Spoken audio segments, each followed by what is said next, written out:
রাজ্যের অন্যান্য স্কুলের পাশাপাশি দক্ষিণ দিনাজপুর জেলার স্কুলগুলিও পায়নি কম্পোজিট গ্রান্ট। এর ফলে ব্যাপক সমস্যায় পড়েছেন স্কুল কর্তৃপক্ষরা। কবে এই টাকা ঢুকবে তা নিয়েও ধন্দে স্কুল কর্তৃপক্ষ। অন্যান্যরা যে সময় এই ফান্ডের টাকা ঢোকে সেই সময় ইতিমধ্যেই পার হয়ে গিয়েছে। এই ফান্ড দিয়ে কেনা হয় স্কুলের চক, ডাস্টার থেকে অন্যান্য সরঞ্জাম। এছাড়াও এই টাকা খরচ করা হয় স্কুলের উন্নয়ন ও অন্যান্য আনুষঙ্গিক কাজে। গত বছর পর্যন্ত এই টাকা সঠিক টাইমে দেওয়া হয়েছিল, কিন্তু চলতি আর্থিক বর্ষে এই টাকা এখনো পর্যন্ত দেওয়া হয়নি। এদিকে বিভিন্ন স্কুল কর্তৃপক্ষ এ নিয়ে ঊর্ধ্বতন কর্তৃপক্ষকেও জানিয়েছেন, তারপর এখনো পর্যন্ত কোনো সুরাহা হয়নি।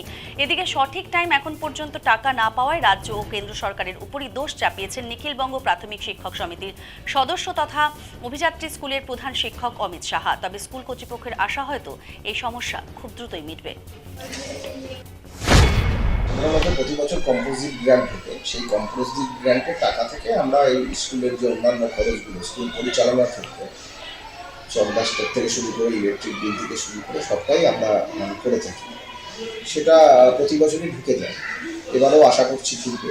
মাননীয় শিক্ষামন্ত্রী বলেছেন ঢুকে যাবে।